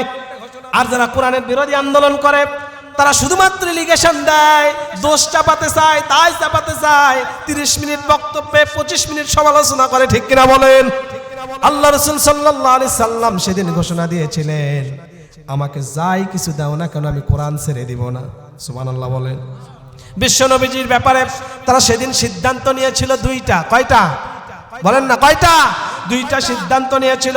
মুহাম্মদ সাল্লাল্লাহু আলাইহি ওয়াসাল্লামের সাথে সন্ধি করব, যদি রাজি হয়ে যায় তাহলে তো ভালো, আর যদি রাজি না হয় তাকে দুনিয়া থেকে হত্যা করে বিদায় করে দেওয়া হবে। মুসলমান আল্লাহর গোলাম, একটু কান খাড়া করে শোনেন। এই কোরআনুল কারীমের প্রসার করতে গিয়ে নবীজি সেই সময় একবার নয়, দুইবার নয়, ৮২ বার হত্যা চেষ্টার সম্মুখীন হয়েছিলেন। কয়বার? কয়বার? সিরাতের গ্রন্থগুলো খুলে দেখেন, আর রাহিকুল মাকতুম খুলে দেখেন, বিশ্ব নবীজিকে একবার নয়, দুইবার নয়, ৮২ বার হত্যা চেষ্টা করেছিল যারা, সেই সময়ের সর্বশ্রেষ্ঠ কাফের সরদার ছিল তারা। আজও ১,৫০০ বছর পরে কোরআনের রাজ কায়েম করার লক্ষ্যে যারা কাজ করেছিল, তাদেরকে হত্যা করে দুনিয়া থেকে বিদায় করেছে যারা, ওই সময়ের আবু জেহেল, উতবা, সাইবার উত্তরসূরি তারা। কথা কর না কেন? বিশ্ব নবীজির আদর্শ মানে বাংলার জমিনটাকে কোরআনের শাসনের যারা স্বপ্ন দেখেছিল, সেই সমস্ত মানুষগুলোকে ৭১-এর পচা গান্দা মার্কা মামলা দিয়ে জেলখানায় ভরে ফাঁসির কাস্টে ঝুলাইয়া দিয়েছে। এমন বীর মুজাহিদ আল্লাহর গোলাম ছিলেন তারা। ফাঁসির কথা শুনেছেন রাত ১০টা ১ মিনিটে, ফাঁসির কথা শুনেছেন 12টা ১ মিনিটে। আলহামদুলিল্লাহ বলে ফাঁসির রশিটাকে ফুলের রশি হিসাবে গলায় নিয়ে আল্লাহর জমিন থেকে ছেড়ে দিয়ে প্রমাণ করে দিয়েছিলেন, কোরআনের পক্ষে থাকবে যারা, ভয় তারা পায় না। কোরআনের আন্দোলন করে যারা, জীবন মরণ হাতের উপরে নিয়ে থাকে তারা, কোরআনের আন্দোলন করবে যারা, আল্লাহর কোরআনের পক্ষে থাকতে গিয়ে বাতিলকে কখনো ভয় পাবে না তারা। আজকেও যারা বসে আছেন ভালো করে শোনেন, আল্লাহর কুরআনুল কারীমের দাওয়াতের আন্দোলন করতে গিয়ে বিশ্ব সেরা মুফাসসির জনাবে মুহাম্মদ রাসূলুল্লাহকে জেলের ভিতরে থাকতে হয়েছে 3টা বছর। কথা কোন ঠিক কিনা? আবু শিহাব আবু তালিবের ভিতরে 3টা বছর জেলখানার ভিতরে ঢুকতে হয়েছে। কোনো মামলা নাই, কোনো দোষ নাই। 3টা বছর থাকার পরে যখন বের হয়ে চলে আসলেন, বিশ্বনবীজিকে যখন মুক্ত করা হলো, বিশ্বনবী কাবা ঘরের চত্বরের ভিতরে চলে গেছেন, দেয়ালের সাথে পিঠটা লাগাইছেন। 3টা বছর কষ্ট করে করে, খাবার তেমন ভালো ছিল না, গাছপালার ছাল বাকলগুলো খেয়ে খেয়ে দিনকাল পার করেছে। হাতের উপরে ভর করে ধরে ধরে যখন কাবার চত্বরে দেয়ালে পিঠটা লাগাইছিলেন, বিশ্বনবী সেই দিন কিছুই বলে নাই, শুধুমাত্র কেবলমাত্র একটা প্রশ্ন করেছিল, ও মক্কার লোকেরা, 3টা বছর আমি মুহাম্মদ রাসূলুল্লাহকে জেলখানার ভিতরে রেখেছো, আমাকে একটু বলো আমি মুহাম্মাদের কি দোষ ছিল? আমি মুহাম্মাদের কি দোষ ছিল একটু বলো তো।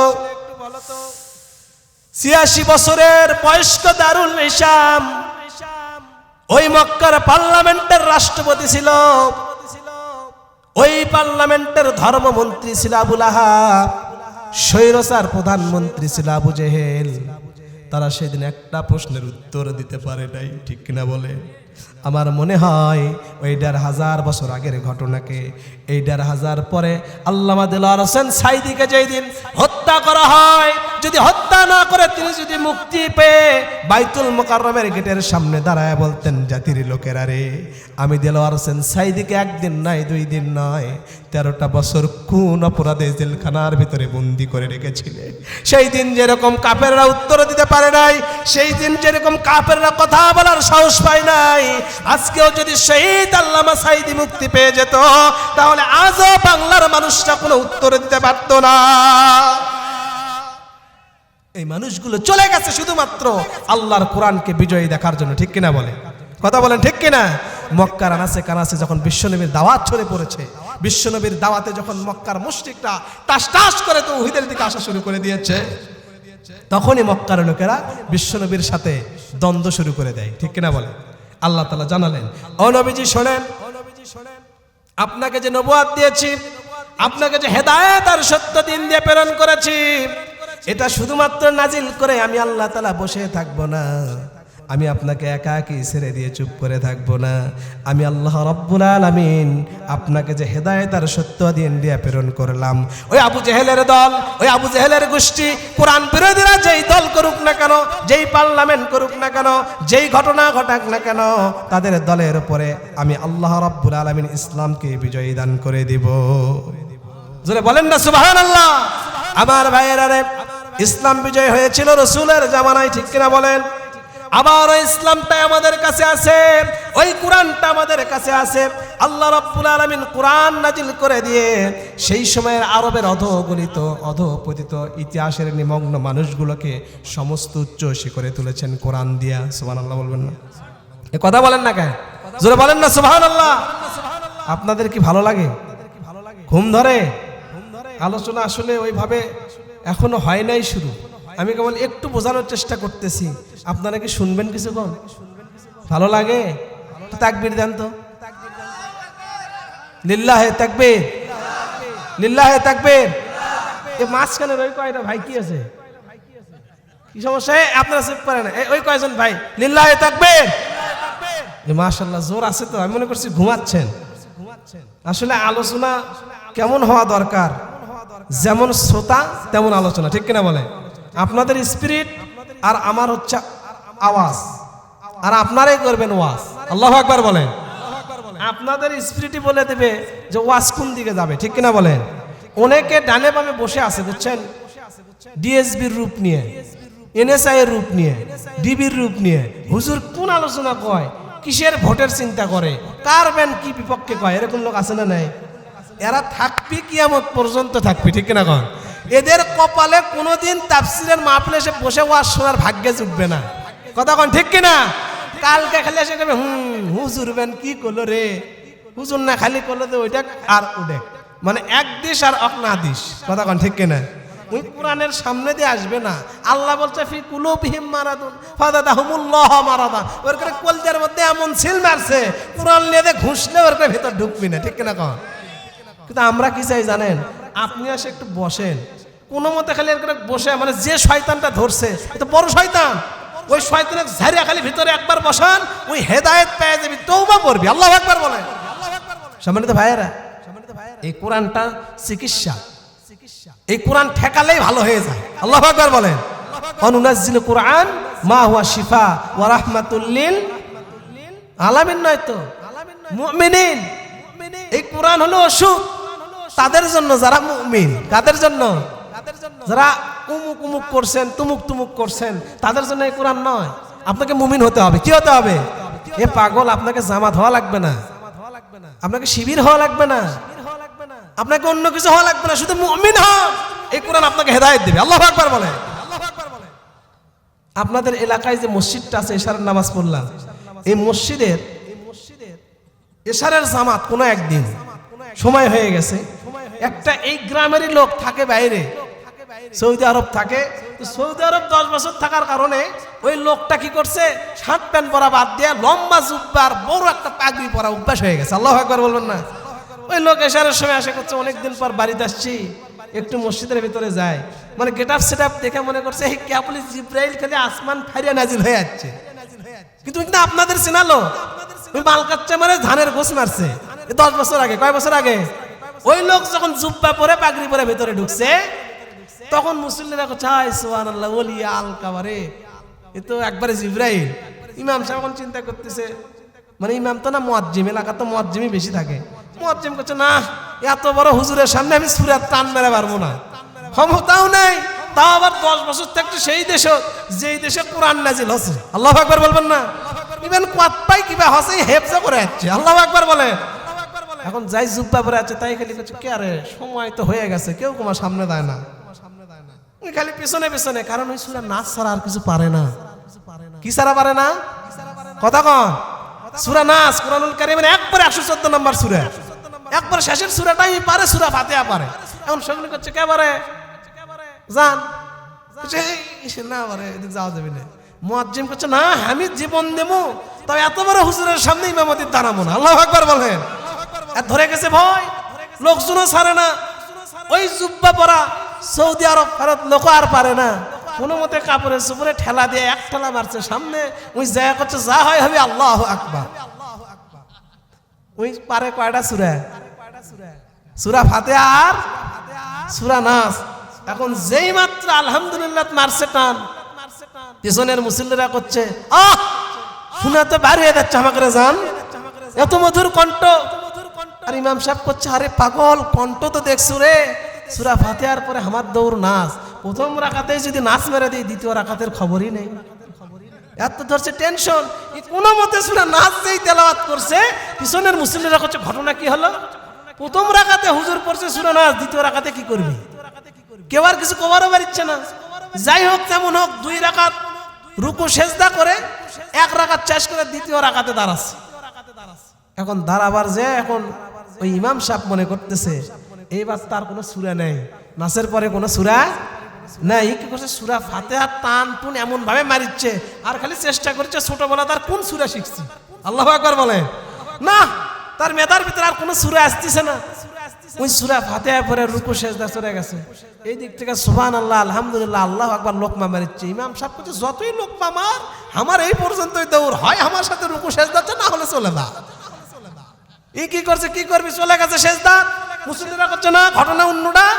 সেজদাত গেছে ইমাম সাহেব গেছে, আমাদের কিছু করার নেই, লোকমা দিলেও খায় না, এই সব সকলের উপর চলে সেজদা চলে যায়, সব মারছে সেজদা।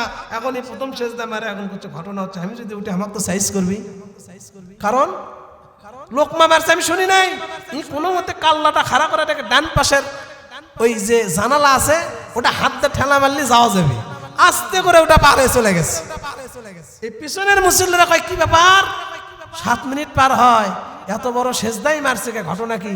একজনকে কাল্লা আলোক করে দেখে ইমাম নেই, ঠেলা মেরা কয় চাচা ওঠেন, এটা সি নামাজ নয়, কিয়ামত পর্যন্ত সেজদার মধ্যে থাকেন, এই ইমামক আর খুঁজে পাবেন না। আল্লাহু আকবার বলেন। ইমাম ক্লিয়ার, ইমাম কথা কোন ইমাম কি আছে? ও ভাই, আজকে যারা দেখবেন এই সামনে নেতৃত্ব দেওয়ার জন্য কত সুন্দর সুন্দর কথা কয়, ওই সমস্ত ইমাম, ওই সমস্ত নেতাদের ওই মানুষের মতো খালি গায়ের উপর জুব্বা আর লম্বা টুপি, ওই সূরা নাস ছাড়া আর কিছু পারে না। কথা কন, কথা কন। তার মানে বোঝা গেল ঈমান আনতে হবে আল্লাহর ভাবে, স্বীকৃতি দিতে হবে তিন ভাবে। আল্লাহু আকবার বলেন।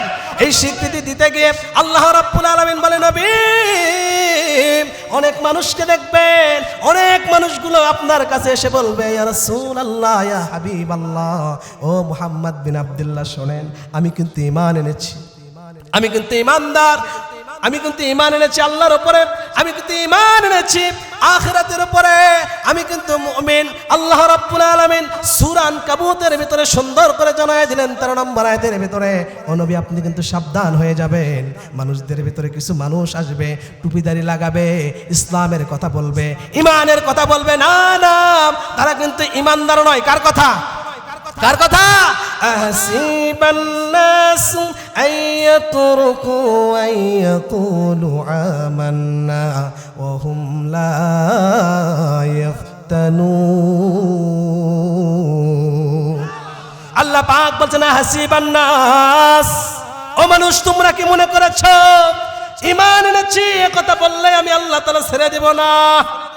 আমি আল্লাহ তাআলা ঈমান এনেছি এই কথা শোনার সাথে সাথে তোমাদেরকে কিন্তু পরীক্ষা করব। বলেন আল্লাহু আকবার। পরীক্ষা করবেন কে? কথা বলেন কে? কিসের পরীক্ষা করবেন? ঈমানের পরীক্ষা। আল্লাহু আকবার বলেন। ঈমানের পরীক্ষা করা ছাড়া আল্লাহ তাআলা কাউকে ঈমানের স্বীকৃতি দেয় নাই। লক্ষাধিক পয়গম্বরদেরকে আল্লাহ তাআলা ছেড়ে দেয় নাই। ইব্রাহিম খলিলুল্লাহকে 47টা পরীক্ষা দিতে হয়েছে। আল্লাহু আকবার বলেন। বিশ্ব নবীজির দিকে তাকান, ছোট্ট থেকে শুরু করে 39 বছর 11 মাস 29 দিন পর্যন্ত আল্লাহ তাআলা পরীক্ষায় ফেলেন নাই। কোরআন যখন নাজিল হয়ে গেছে 40 বছর বয়সে, 40 থেকে 63 23 বছরের ভিতরে একটা নয়, দুইটা নয়, 80 বার হত্যার সম্মুখীন হতে হয়েছে। আল্লাহু আকবার বলেন। তার মানে বোঝা যায় ঈমানদার দাবি করলে ঈমানদার হওয়া যায় না, ঈমান দাবি করলে আল্লাহ রাব্বুল আলামিন পরীক্ষা করবেন। আল্লাহু আকবার বলেন। আমরা আল্লাহকে জিজ্ঞাসা করলাম, আল্লাহ যেইভাবে পরীক্ষা করবেন ঈমানের, আপনার এই ওল্ড টেস্টামেন্ট, নিউ টেস্টামেন্ট যেটাই বলেন না কেন, লাস্ট টেস্টামেন্ট, এই কোরআনের ভিতরে কি সেইটার বিষয়ে কিছু বলেছে? আল্লাহু আকবার বলেন। আল্লাহ পাক বলেন, বান্দারে শোনো শোনো, সূরা বাকারা, সূরা বাকারা খুলে দেখো 2 নম্বর সূরার ভিতরে 154 নম্বর আয়াতের ভিতরে আমি আল্লাহ রাব্বুল আলামিন ঘোষণা দিয়ে দিলাম, ওয়ালা নাবলুওয়ান্নাকুম বিশাইইম মিনাল খাউফি ওয়াল জু'i ওয়া নাকসিম মিনাল আমওয়ালি ওয়াল আনফুসি ওয়াস সামারাত ওয়া বাশশিরিস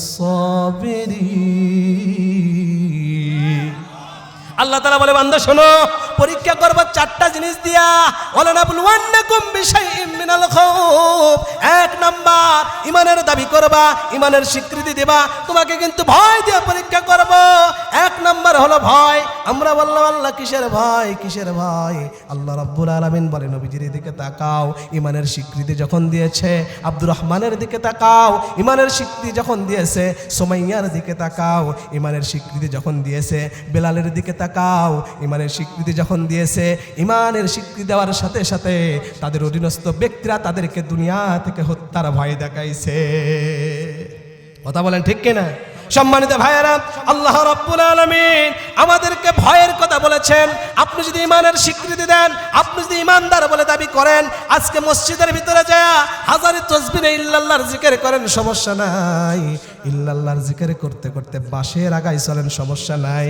ঘরের ভিতরে যায় নামাজ বেশে তাসবিহ পড়েন, সমস্যা নাই। কিন্তু যদি চান আল্লাহর কোরআন দিয়ে সংসদ চলুক, ব্যক্তি, পরিবার, সমাজ ও রাষ্ট্র চলুক, এই ঘোষণা দেওয়ার সাথে সাথে জীবনের ভয় আছে না না? কথা কোন আছে না নাই? আরো জোরে, আরো জোরে। শুধু ভয় না, ভয় না, আল্লাহ তাআলা বলে দিয়েছেন, আমি আল্লাহকে যখন রব মানবা, আমি আল্লাহর পক্ষে যারা স্লোগান দিবা, তাদের উপরে অবশ্যই বিপদ আসবে। কেন? কেন? আল্লাহ তাআলা বলেন, ইন্নাল্লাযীনা ক্বালু রাব্বুনাল্লাহ, নিশ্চয় যারা আমি আল্লাহকে রব বলবে, আমাদের রবকে, কথা বলেন কে? আল্লাহ তাআলা বলেছেন নিশ্চয় যারা আমাকে রব বলবে, মানবে, সুম্মাস্তাকামু, শুধুমাত্র আল্লাহকে রব বলে মেনে নিবে না, এটার উপরে অবিচল থাকবে, অটল থাকবে। মুসলমান ভাইয়েরা বলেন তো, এই আয়াতের ভিতরে রব মানার পরে আবার অবিচল থাকার কথা আল্লাহ তাআলা কেন বললেন? তাফসীর ফি জিলালিন কোরআন খোলেন, সাইয়্যিদ কুতুব শহীদ লেখেন, যারা দুনিয়াতে থাকা অবস্থায় আল্লাহকে রব মানবে, রবের স্বীকৃতি দেবে, সার্বভৌমত্বের মালিক রবকে মানবে, হায়াতের মালিক রবকে মানবে, জীবনের মালিক রবকে মানবে, আইনদাতা রবকে মানবে, বিধানদাতা রবকে মানবে। দুনিয়ার কোনো মানুষ আইন দিতে পারে না, বিধান দিতে পারে না, সার্বভৌমত্বের মালিক হতে পারে না। এই কথার স্বীকৃতি যখন দেবে, দুনিয়ার এক শ্রেণীর কোরআন বিরোধীরা তাকে হত্যা করার চেষ্টা করবে। আল্লাহু আকবার। আর যখন হত্যা করার চেষ্টা করবে, জেল জুলুমের নির্যাতনের চেষ্টা করবে, ও বান্দা শোনো, ইন্নাল্লাযীনা ক্বালু রাব্বুনাল্লাহ, তুমি যেহেতু আল্লাহকে রব মেনেছো, তুমি যেহেতু আল্লাহকে স্বীকৃতি দিয়েছো, সার্বভৌমত্বের মালিক মনে করেছো, বিপদ যখন আসবে সুম্মাস্তাকামু, ভয় পাবা না, ইস্তেকামাত থাকতে হবে আল্লাহর উপরে। বলেন আল্লাহু আকবার। ইস্তেকামাত থাকো। ইস্তেকামাত থাকতে গিয়ে দুনিয়ার এই ১৫০০ বছর পরে আমরা দেখেছি এমন মানুষ ইস্তেকামাত থেকেছে, ইমানের উপরে মজবুতি থেকেছে, ফ্যাসিবাদ আর জালিমের নির্যাতন হয়ে ১৪টা বছর জেলখানায় থেকেছে, কোনো আপোস তো করেই নাই, জীবনটা দিয়ে প্রমাণ করে দিয়েছে আল্লাহর কোরআনের পক্ষে থাকে যারা, জীবনের সাথে আপোস করে না তারা। আল্লাহর কোরআনের পক্ষে থাকে যারা, ফাঁসির রশিকে ফুলের রশি মনে করে তারা। কথা বলেন ঠিক কিনা? তার মানে হলো আমাদের যা কিছু যাই চলে যাক, আমরা ইমান ছেড়ে দেব না, ঠিক কিনা বলেন? যা আছে মোর সব নিয়ে যাও, ইমান আমার নিও না। যা আছে মোর সব নিয়ে যাও, ইমান আমার নিও না।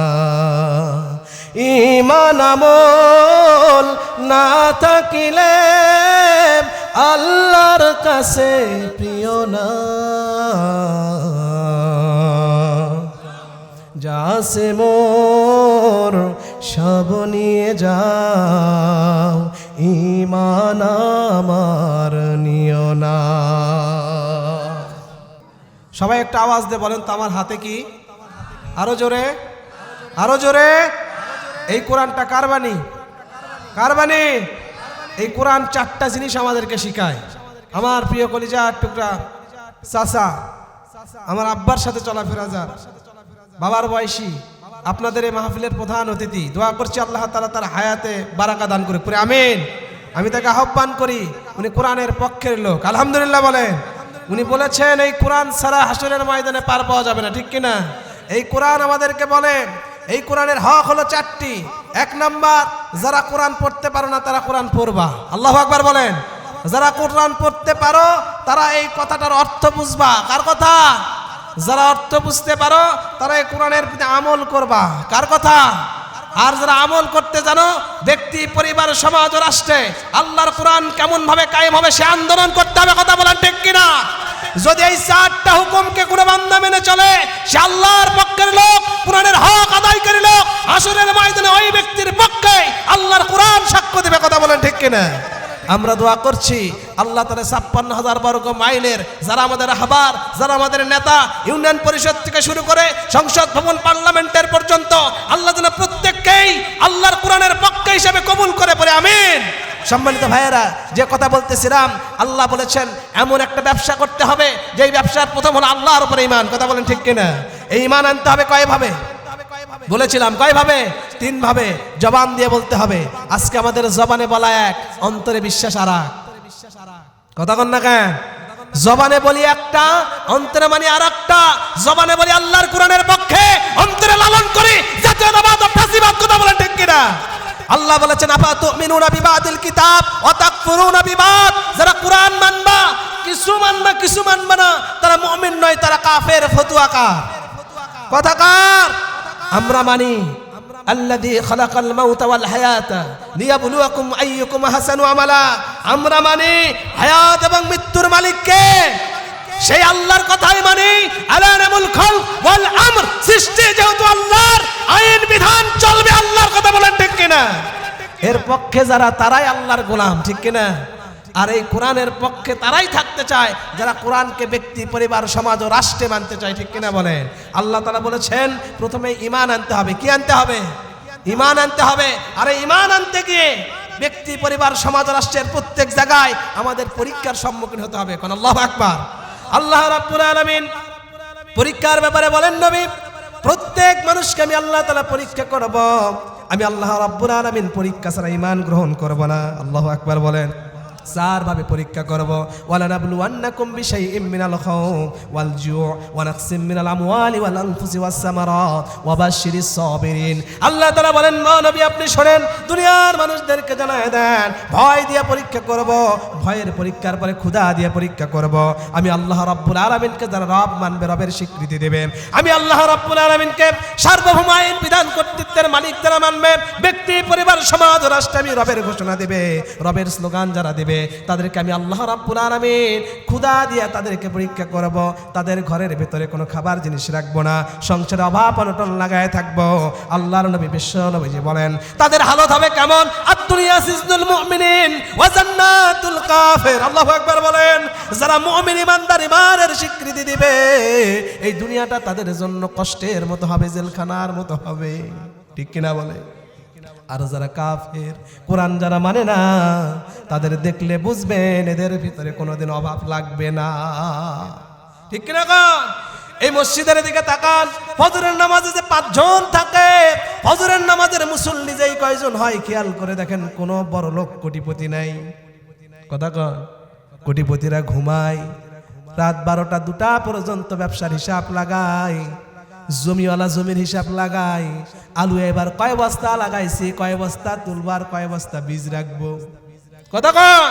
অথচ যে এই বান্দা 400 টাকা দিন কামাই করে, মানুষের জমির আল কেটে টাকা ইনকাম করে, রিস্কাওয়ালা রিস্কা পায় 350-400 টাকা বাসার ভিতরে নিয়ে আসে, আশারের নামাজ পড়ে ঘুমায়, ফজরের নামাজ পড়ে আবার জমিনে ছড়িয়ে পড়ে।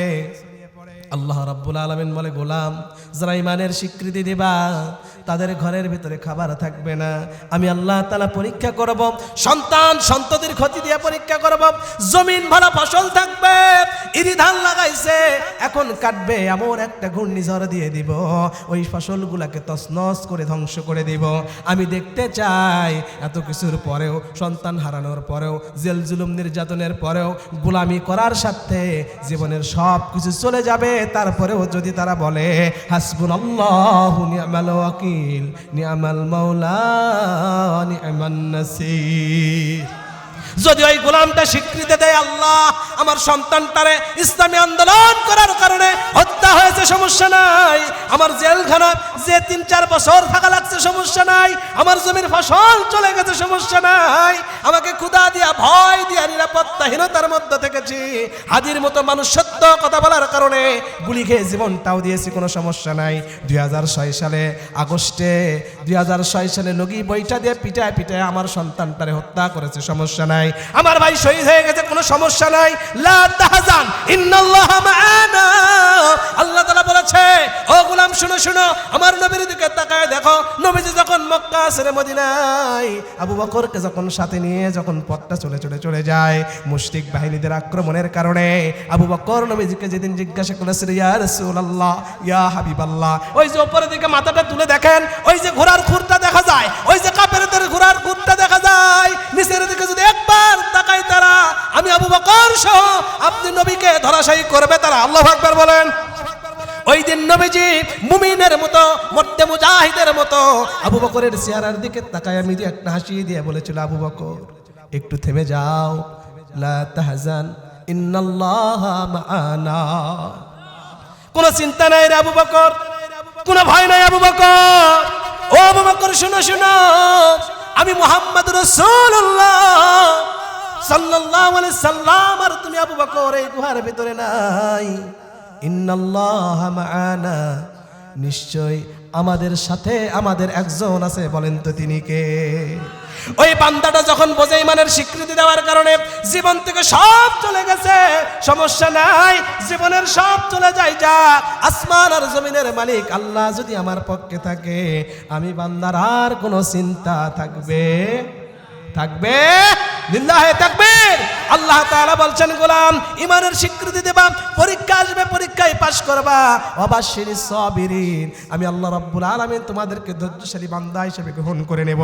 তোমরাই সাদিক সত্যবাদী, তোমরাই সালেহিন নেককার, তোমরাই হলো আমি আল্লাহর জান্নাতি বান্দা। তুমিনুনা বিল্লাহি ওয়া রাসূলিহি, দুই নম্বরে ব্যবসা যারা করতে চাও তারা রাসূলের উপরে ঈমান আনতে হবে। আল্লাহু আকবার বলেন। রাসূলের উপরে ঈমান যদি না থাকে, হজ থাকবে, নামাজ থাকবে, যাকাত থাকবে, সদকা থাকবে, আমলে সালেহ থাকবে, নবীজিকে যদি ঈমানদার হিসেবে, নেতা হিসেবে গ্রহণ না করে কোনো ঈমানদার, একটা আমলও আল্লাহর আসমান পর্যন্ত উঠবে না। কথা কোন ঠিক কিনা? আমার নবীজি শুধুমাত্র ধর্মীয় নেতা ছিলেন না, বিশ্ব নবীজি শুধুমাত্র মদিনার মসজিদের ইমাম ছিলেন না, মদিনার পার্লামেন্টের রাষ্ট্রপতি হয়ে 1 বছর নয়, 2 বছর নয়, 10টা বছর তিনি নেতা হিসেবে দায়িত্ব পালন করেছেন কিনা? কথা কন, কথা কন, কথা কন। মদিনার সনদের মাধ্যমে 10টা বছর পার্লামেন্ট চালিয়েছেন যিনি, মুফাসসির, বিশ্ব সেরা মুফাসসির সাইয়েদনা রাসূলুল্লাহ হলেন তিনি।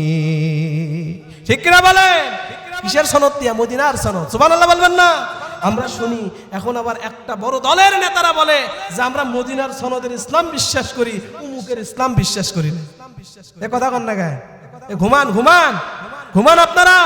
তারা বলে মদিনার সনদ, এই ইসলাম তারা বিশ্বাস করে। মদিনার সনদের ইসলামে চাঁদাবাজি নাই। কথা কন, মদিনার সনদের ইসলামে আমরা শরিয়ার আইন মানি না, এই বক্তব্য নাই। কথা বলেন ঠিক কিনা? যারা শরিয়ার আইন মানে না, প্রকাশ্য ঘোষণা দেয়, আমরা প্রকাশ্য বলতে চাই, ওই মুসলমানের বাচ্চা হতে পারে না। সুতরাং যারা শরিয়ার আইন মানে না, এরকম ভয়ঙ্কর কথা বলে, আমরা তার থেকে দূরে থাকতে চাই। কথা বলেন, কথা বলেন। কারণ ওর উপর কখন গজব আসবে এটা আল্লাহ জানে। ঠিক কিনা বলে? ওর থেকে ফেরেশতারা আশপাশ দিয়ে ঘোরে না, যে আল্লাহর সাথে কুফরি করে, আল্লাহর বিধানের সাথে কুফরি করে, এ আল্লাহর নবীর দুয়ার বদৌলতে এখন পর্যন্ত ডাইরেক্ট আসে না, মাঝে মাঝে 7 মাত্রার ভূমিকম্প দিয়ে বুঝায় দেয় সাবধান হয়ে যাও। কথা বলেন ঠিক কিনা? কেন হয়? শুধুমাত্র কোরআনের বিপক্ষে কথা বলার কারণে, ইসলামের বিপক্ষে কথা বলার কারণে। ঠিক কিনা বলেন?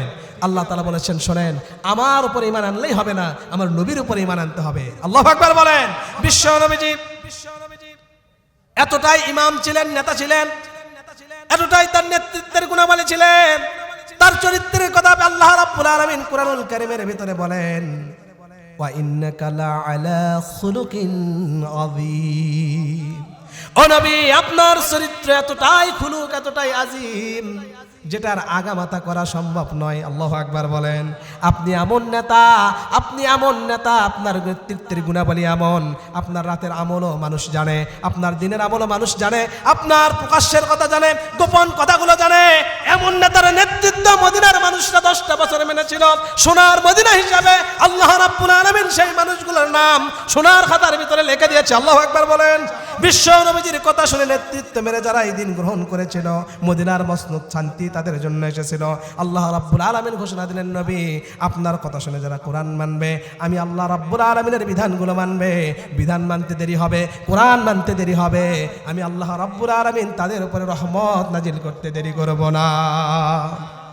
আল্লাহ তাআলা বলছেন, ফামান তাবিয়া হুদায়া ফালা খাউফুন আলাইহিম ওয়ালা হুম ইয়াহজানুন। আল্লাহ তাআলা বলছেন, ও গোলামেরা শোনো, ফামান তাবিয়া হুদায়া ফালা খাউফুন আলাইহিম ওয়ালা হুম ইয়াহজানুন। কোরআনের এই হক কথাগুলো, কোরআনের হক আইনগুলো যদি মানো, তোমাদের ভিতরে কোনো ভয় থাকবে না, কোনো চিন্তাও থাকবে না। কোরআন যদি প্রতিষ্ঠিত হয়ে যায়, ওই সমাজের ভিতরে চুরির ভয়, ডাকাতির ভয়, হত্যার ভয়, জিনার ভয়, পাথর মেরে মানুষ হত্যার ভয় থাকবে না। ওই সমাজের নিরাপত্তা ইসলামের কর্মীরা দিবে। আল্লাহু আকবার বলেন। এই কোরআনটা যদি ব্যক্তি, পরিবার, সমাজ, রাষ্ট্রে একবার কায়েম হয়ে যায়, রসুলের সুন্নাহগুলো যদি কায়েম হয়ে যায়, আমার বাংলাদেশে কোনো চুরি থাকবে না, কোনো টাকা বিদেশে পাচার হবে না। কথা বলেন। আমার এই বাংলাদেশে কোনো মানুষকে মায়ের বুক খালি হতে হবে না, গুম হয়ে আয়না ঘরে থাকা লাগবে। কথা বল না, আয়না ঘরে থাকা লাগবে না। 2006 আগস্টের ওই লগি বইটাতে হত্যা হওয়া লাগবে না। 14 বছর ধরে বিনা অপরাধে জেলখানার ভিতরে যাওয়া লাগবে না। আল্লাহু আকবার বলেন। নিরপরাধ মানুষকে ধরে জেলখানায় যাওয়া লাগবে না, ফাঁসির কাস্টে ঝোলানো লাগবে না। জিনার বিচার এমনি এমনি করে ছেড়ে দেওয়া লাগবে না। আল্লাহর কোরআন যদি কায়েম হয়ে যায় সব জায়গায় শান্তি দিবেন। একজন চিল্লায় বলেন তিনি কে? আমরা বললাম আল্লাহ নবীজির আইনটা কেমন হবে, নবীজির ঈমান, নবীজির উপর ঈমানটা কেমন করে রাখবো। রব্বুল আলামিন বলে গোলামেরা শোনো, দুনিয়ার মানুষরা আমি আল্লাহকে বড় ভালোবাসতে চাও, বড় মহব্বত করতে চাও, আমি আল্লাহর সাথে তোমাদের রিলেশনটা বাড়াতে চাও, কিন্তু কথা হলো একটা, আমি আল্লাহকে ভালোবাসার দরকার নাই, তোমরা যদি আমার নবীর ইত্তেবা করো, অনুসরণ করো, আমি আল্লাহ রব্বুল আলামিন তোমাদেরকেই ভালোবাসবো।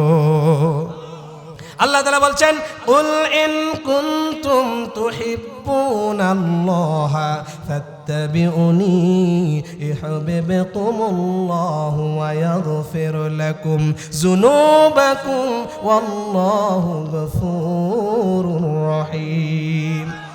আল্লাহ তাআলা বলছেন নবী আপনি বলেন কুল ইন কুনতুম তুহিব্বুনাল্লাহ, ও নবী মানুষদেরকে বলায় দেন, আপনার উম্মতদেরকে জানায় দেন, আমার গোলামদেরকে বলায় দেন, বলে দেন যারা নাকি আমি আল্লাহকে ভালোবাসতে চায়, মহব্বত করতে চায়, ফাত্তাবিউনি তারা যেন আপনাকে অনুসরণ করে, অনুকরণ করে। আল্লাহু আকবার বলেন।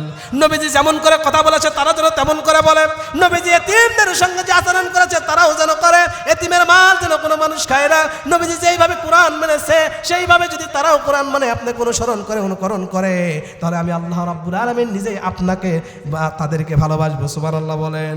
সাহাবীরা একদিন আম্মা জান আয়েশা রাদিয়াল্লাহু তাআলা আনহাকে জিজ্ঞাসা করলেন, ও আম্মা জান বিশ্ব নবীজির চরিত্রের ব্যাপারে বলেন, বিশ্ব নবীজির আমলের ব্যাপারে বলেন। আম্মা জান আয়েশা বললেন, ও নবীর সাহাবীরা তোমরা কি আল্লাহর কোরআন জানো না? আল্লাহর কোরআন কি পড়ো নাই? আল্লাহর কোরআন যেটা, বিশ্ব নবীজির চরিত্র সেটা, আল্লাহর কোরআনের আইন যেটা, বিশ্ব নবী জীবন্ত কোরআন হয়ে দেখায় গেছেন সেটা। আল্লাহু আকবার বলেন।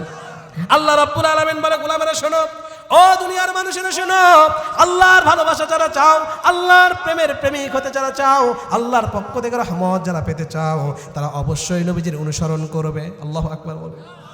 নবীজি যেইভাবে চলেছে সেইভাবে চলবা, নবীজি যেইভাবে শাসন কার্য করেছে সেইভাবে শাসন কার্য পরিচালনা করবা, নবীজি যেইভাবে আল্লাহর গোলামি করেছে তোমরাও যদি সেইভাবে আল্লাহর গোলামি করতে পারো, আমি আল্লাহ রাব্বুল আলামিন কথা দিলাম ওয়া ইয়াগফিরু লাকুম যুনুবাকুম, আমি আল্লাহ তাআলা শুধুমাত্র ভালোই বাসবো না, তোমাদের জিন্দেগির সবগুলো গুনাহ মাফ করে দিব। শুধু গুনাহ নয়, গুনাহ নয়, শোনেন, ওয়া ইয়াগফিরু লাকুম যুনুবাকুম। মুফাসসিরগণ বলে কোন বান্দা যদি রাসূলের আদর্শ অনুসরণ করা শুরু করে দেয়, আল্লাহ রাব্বুল আলামিন আসমান থেকে খুশি হয়ে যায়। আল্লাহ তাআলা বুঝাতে চান, ও বান্দা তুমি আমার নবীকে মহব্বত করেছো, ভালোবেসেছো, আমার নবীজিকে মহব্বত করার কারণে, ভালোবাসার কারণে তোমার জিন্দেগির সামনের আর পিছনের সবগুলো গুনাহ আমি আল্লাহ মাফ করে দিলাম। সবগুলো গুনাহ কি হয়? কথা বলে। শুধুমাত্র যদি রসুলকে অনুসরণ করেন। কাকে অনুসরণ? তাহলে রসুল ছিলেন ধর্মীয় নেতা, ইসলামের নেতা, ঠিক রসুল ছিলেন রাষ্ট্রের নেতা। কথা বলেন ঠিক কিনা? নামাজ পড়া ফরজ, রোজা রাখা ফরজ, নিসাব পরিমাণ মাল হলে যাকাত দেওয়া ফরজ, আবার নিসাব পরিমাণ সম্পদ থাকলে হজ করাও কি? কথা কন না কেন? এই যে ফরজগুলো আছে এই ফরজগুলো তো পালন করবেন, কিন্তু কোরআনুল কারীমের ভিতরে আল্লাহ তাআলা বলেন আন আকিমুদ্দিন ওয়ালা তাতাফাররাকু ফি, আল্লাহর জমিনে আল্লাহর দ্বীনের আন্দোলন করা ফরজ। কথাকার কথা বলেন জোরে কার? আল্লাহ তাআলা বললেন গোলামের নামাজ পড়া ফরজ, যাকাত দেওয়া ফরজ, হজ করা ফরজ, ইসলামের সমস্ত কাজগুলো, হুকুম হাকামগুলো ফরজ।